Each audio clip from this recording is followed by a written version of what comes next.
Hello दोस्तों, नमस्कार। बहुत स्वागत है आपका एग्जाम गुरुजी चैनल के डेली करंट अफेयर्स के वीडियो में। आज 7 मई 2020 है और आज की वीडियो की पीडीएफ डाउनलोड करना मत भूलिएगा। ये पीडीएफ आपको हमारे टेलीग्राम चैनल पर मिल जाएगी, जिसकी लिंक नीचे डिस्क्रिप्शन में दी गई है। उसके अलावा ये पीडीएफ आपको हमारी एप्लीकेशन पर मिल जाएगी और एप्लीकेशन आप गूगल प्ले स्टोर से एग्जाम गुरुजी सर्च करके डाउनलोड कर सकते हैं।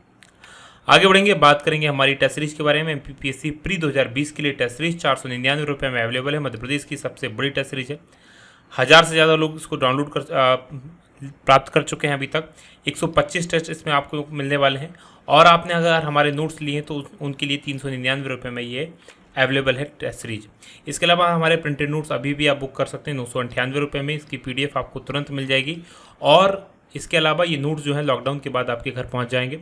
ये हमारा फुल कोर्स है, फुल कोर्स भी आप ज्वाइन कर सकते हैं।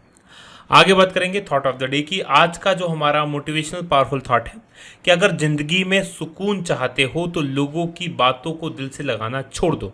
देखिए, होता क्या है, सिंपल सी भाषा में अगर मैं आपको समझाऊं तो लोग जो है क्या कहेंगे, लोग ये जो बीमारी है अगर इसको आपने दिल से लगाया तो कभी भी ना तो आपको सुकून मिलेगा ना आपको सफलता मिलेगी। आप ऐसे काम नहीं कर पाएंगे कई बार जिसमें आप अच्छे थॉट्स पे काम कर सकते थे, लेकिन यही सोच के कि यार मैं ये काम करूँगा तो लोग क्या कहेंगे, तो उसके वजह से आपके दिमाग में एक टेंशन हमेशा चलती रहेगी। तो भूल जाओ लोग क्या कहेंगे, भूल जाओ लोग क्या कह रहे हैं, वो करो जो आपका दिल चाहता है, जिससे आपको सुकून मिलता है। इसी थॉट के साथ आगे बढ़ेंगे, बात करेंगे कल के सवाल की। कल मैंने आपसे प्रश्न पूछा था कि किस राज्य सरकार ने महिलाओं के लिए जीवन शक्ति योजना की शुरुआत की है, और ये योजना शुरू की है मध्य प्रदेश सरकार के द्वारा। बी ऑप्शन प्रश्न का सही उत्तर है। काफ़ी सारे लोगों ने इसका सही उत्तर दिया, उनमें से 3 उत्तर जो आपने पसंद किए हैं। पहला उत्तर श्वेता कुमारी जैन का है, दूसरा उत्तर बनवारी लाल बावरिया का है और तीसरा उत्तर मोहम्मद शफीक का है। तो आप तीनों को बहुत बहुत बधाई। और आप भी चाहते हैं इसी प्रकार से आपका नाम, कमेंट और उत्तर यहाँ पर आए तो वीडियो को ध्यान से अंत तक देखो और अंत में जो प्रश्न पूछा गया उसका उत्तर कमेंट बॉक्स में जरूर दो। आगे बढ़ेंगे, बात करेंगे क्विक रिवीजन की। कल के पढ़े गए करंट अफेयर के प्रश्नों का। पहला प्रश्न है कि लोक लेखा समिति के अध्यक्ष के रूप में किन्हें नियुक्त किया गया है, तो ये अधीर रंजन चौधरी जो कि लोकसभा के अंदर कांग्रेस के नेता हैं, इनको नियुक्त किया गया है। दूसरा प्रश्न, विश्व अस्थमा दिवस कब मनाया जाता है, तो ये मई माह का पहला मंगलवार को मनाया जाता है। तीसरा प्रश्न कि कौन सा देश आर्कटिक जलवायु और पर्यावरण निगरानी के लिए अपना पहला सैटेलाइट लॉन्च करेगा, तो ये रूस के द्वारा किया जाएगा। चौथा प्रश्न है कि हाल ही में किस मंत्रालय ने सेंट्रल विस्टा की नई संसद भवन परियोजनाओं को मंजूरी दी है, तो ये पर्यावरण मंत्रालय के द्वारा दी गई है। पांचवा प्रश्न, ई मार्केट प्लेस पोर्टल पर किस कलेक्शन का शुभारंभ किया गया है, तो ये दशरथ कलेक्शन के नाम से किया गया है। वहीं छठवां प्रश्न है कि भारत के दार यासीन, मुख्तियार खान और चन्नी आनंद को 2020 के लिए किस पुरस्कार से सम्मानित किया गया है, तो पुलित्जर पुरस्कार दिया गया है इनको। सातवां प्रश्न है कि देश की सबसे बड़ी तेल कंपनी इंडियन ऑयल कॉरपोरेशन यानी आईओसी के नए चेयरमैन कौन होंगे, तो ये होंगे श्रीकांत माधव वैद्य। और आठवां प्रश्न है कि किस खेल की खिलाड़ी संदीप कुमारी को 4 साल के लिए प्रतिबंधित किया गया है, तो ये डिस्क थ्रोअर की खिलाड़ी थी। ये थे हमारे कल के पढ़े गए करंट अफेयर के प्रश्नों का क्विक रिवीजन। आगे बढ़ेंगे, आज के प्रश्नों की बात करेंगे। और आज के करंट अफेयर का पहला प्रश्न कि विदेशों में फंसे भारतीयों को वापस लाने के लिए कौन सा अभियान शुरू किया गया है, तो इसके लिए ये अभियान शुरू किया गया, इसका नाम है वंदे भारत मिशन, यानी कि ए ऑप्शन प्रश्न का सही उत्तर है। डिटेल देख लीजिए क्या है।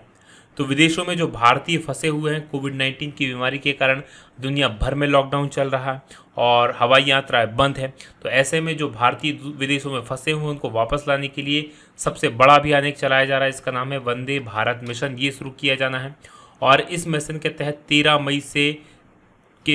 7 मई से 13 मई के बीच में करीब 64 उड़ानें भरेंगी और इन उड़ानों से करीब 14,800 जो भारतीय विदेशों में फंसे हैं उनको वापस लाया जाएगा। तो ये आपको याद रखना, भारतीय नागरिक हैं जिनको विदेशों से वापस भारत लाया जाना है। आगे बढ़ेंगे, दूसरे प्रश्न की बात करेंगे कि अंतर्राष्ट्रीय अग्निशमन दिवस कब मनाया जाता है, तो ये जो दिवस है इंटरनेशनल फायर फाइटर्स डे, ये मनाया जाता है 4 मई को, यानी कि ए ऑप्शन प्रश्न का सही उत्तर है। डिटेल लिख लीजिए क्या है। तो हर साल 4 मई को विश्व भर में अंतर्राष्ट्रीय अग्निशमन दिवस यानी कि इंटरनेशनल फायर फाइटर डे के रूप में मनाया जाता है। और उद्देश्य ये है कि जो फायर फाइटर यानी कि आग बुझाने वाली जो टीम के सदस्य होते हैं उनके सम्मान और उनको धन्यवाद देने के लिए। और पहली बार इसको 1999 में मनाया गया था, ये आपको याद रखना है। आगे बढ़ेंगे, तीसरे प्रश्न की बात करेंगे कि किस देश की पत्रकार जिनेथ बेदोया लीमा को यूनेस्को ने विश्व प्रेस स्वतंत्रता पुरस्कार 2020 के लिए नामित किया है, और ये जो है कोलंबिया की हैं। यानी कि डी ऑप्शन प्रश्न का सही उत्तर है। डिटेल देख लीजिए क्या है। तो कोलंबिया की खोजी पत्रकार हैं जेनेथ बेदोया लीमा, और इनको 2020 के लिए यूनेस्को या इसी ये जो पुरस्कार है इसका नाम है गिलर्मो केनो वर्ल्ड प्रेस फ्रीडम प्राइज, इसके विजेता के रूप में नामित किया गया है। और ये पुरस्कार 3 मई को विश्व प्रेस स्वतंत्रता दिवस के अवसर पर दिया जाता है हर साल। और जो वार्षिक यूनेस्को या गिलर्मो केनो वर्ल्ड प्रेस फ्रीडम प्राइज है, ये एक व्यक्ति या संस्था को दिया जाता है, और ऐसे व्यक्ति या संस्था को दिया जाता है जिसने प्रेस की स्वतंत्रता को बढ़ाने के लिए अपना विशेष योगदान दिया है। और इस बार ये पत्र दिया गया है कोलंबिया की जेनेथ बेदोया लीमा को। बात यूनेस्को की करेंगे। United Nations Educational Scientific and Cultural Organization, ये यूनेस्को का फुल फॉर्म है। इसका मुख्यालय पेरिस के अंदर है, जो कि फ्रांस की राजधानी है, और स्थापना हुई थी 16 नवंबर 1945 को। आगे बढ़ेंगे, चौथे प्रश्न की बात करेंगे कि किस देश ने उत्तर कोरिया के तानाशाह किम जोंग उन उनको द्वितीय विश्व युद्ध मेडल से सम्मानित किया है। तो इस मेडल से सम्मानित किया गया रूस के द्वारा उत्तर कोरिया को, यानी कि सी ऑप्शन प्रश्न का सही उत्तर है। डिटेल देख लीजिए क्या है। तो रूस के राष्ट्रपति कौन है? तो व्लादिमीर पुतिन है, आप सभी को पता है। इन्होंने नाजी जर्मन जीत की, जो यानी कि द्वितीय विश्व युद्ध जीता था मित्र देशों ने, उसकी 75वीं वर्षगांठ के अवसर पर उत्तर कोरिया के जो तानाशाह हैं किम जोंग उन, उनको एक स्मारक चिन्ह युद्ध मेडल से सम्मानित किया है। तो ये आपको याद रखना है। अब क्यों किया गया है? क्योंकि इनके द्वारा क्या किया गया था, जो किम जोंग उन हैं उन्होंने द्वितीय विश्व युद्ध मेडल उत्तर कोरियाई क्षेत्र में जो सोवियत सैनिक मारे गए थे, यानी यूएसएसआर जो आज रूस है, उस समय इसका नाम यूएसएसआर हुआ करता था। तो यूएसएसआर के जो सैनिक मारे गए थे उनकी स्मृति को संरक्षित किया है उत्तर कोरिया ने अपने यहाँ, क्योंकि ये द्वितीय विश्व युद्ध सारी दुनिया में लड़ा गया था, लगभग दुनिया के सभी देशों में इसमें शामिल थे। तो उत्तर कोरिया के अंदर जो सोवियत सैनिक मारे गए थे, तो उनकी स्मृति को उत्तर कोरिया ने संजो कर रखा है, और उनकी इसी भूमिका के लिए उनको ये सम्मान दिया गया है। यह पुरस्कार उत्तर कोरिया में रूस के जो राजदूत हैं अलेक्जेंडर मात्सुगोरा, इनके द्वारा उत्तर कोरिया के विदेश मंत्री री सोन गुओन को दिया गया। बात उत्तर कोरिया की करें तो उत्तर कोरिया की राजधानी प्योंगयांग है। यहाँ के तानाशाह या शासक किम जोंग उन है, और यहाँ की मुद्रा उत्तर कोरियाई वॉन है। तो ये आपको याद रखना है। अब चलिए मैप में मैं आपको उत्तर कोरिया लिए चलता हूँ। तो जैसा कि आप स्क्रीन पर देख पा रहे हैं, हमारा भारत, और हमारे भारत से अगर आपको उत्तर कोरिया जाना है तो मूव करना पड़ेगा आपको थोड़ा सा पूर्व की तरफ। पूर्व में आप जाएंगे तो ये जो रेड कलर का बड़ा सा देश दिखाई दे रहा है आपको, ये चाइना है। और चाइना के ऊपर ये जो ग्रीन कलर का सबसे बड़ा देश दिखाई दे रहा है, ये क्या है? ये रूस है। तो रूस, और यहाँ पर आप देखेंगे ये नॉर्थ कोरिया है, नीचे साउथ कोरिया है, और ये ऊपर नॉर्थ कोरिया है। और नॉर्थ कोरिया की सीमा जो ऊपर चाइना के साथ में, और इधर बहुत थोड़ा सा हिस्सा इसका जो है रूस के साथ में लगता है। तो रूस के राष्ट्रपति ने नॉर्थ कोरिया के शासक को इस सम्मान से सम्मानित किया है, ये आपको याद रखना है। आगे बढ़ेंगे, बात करेंगे अगले प्रश्न की। अगला प्रश्न आपके सामने पांचवा है कि कोविड-19 के कारण विदेश में फंसे लोगों को लाने के लिए भारतीय नौसेना द्वारा कौन सा अभियान चलाया गया है? तो इस अभियान का नाम है समुद्र सेतु अभियान, ये आपको याद रखना है। अच्छा, आज के करंट अफेयर में हमने 2 अभियानों की बात कर ली है। एक वंदे भारत अभियान है, ये आपको याद रखना है। कौन सा अभियान? वंदे भारत मिशन। यह अभियान, इसमें क्या किया जा रहा है? इसमें भी विदेशों से भारतीयों को वापस लाया जा रहा है, और ये भारतीय नौसेना यानी कि नेवी के द्वारा चलाया गया है। तो इसका नाम समुद्र सेतु है। इसका काम भी विदेशों से फंसे लोगों को भारत वापस लाना है। बात करेंगे इसकी डिटेल की, तो भारतीय नौसेना द्वारा समुद्र सेतु एक नया अभियान शुरू किया है, और ये ऑपरेशन कोविड-19 महामारी के दौरान जो विदेशों में फंसे हुए लोग हैं, भारतीय नागरिक हैं, उनको वापस लाने के प्रयास के रूप में किया गया है। बात भारतीय नौसेना की करेंगे तो इसकी स्थापना हुई थी 1612 में। आदर्श वाक्य है श्रम नो वर्णः, और नौसेना दिवस मनाया जाता है 4 दिसंबर को। नौसेना प्रमुख एडमिरल करमवीर सिंह हैं। अगले प्रश्न की बात करेंगे, जो कि छठवां प्रश्न है कि आरबीआई ने किस बैंक का लाइसेंस रद्द किया है?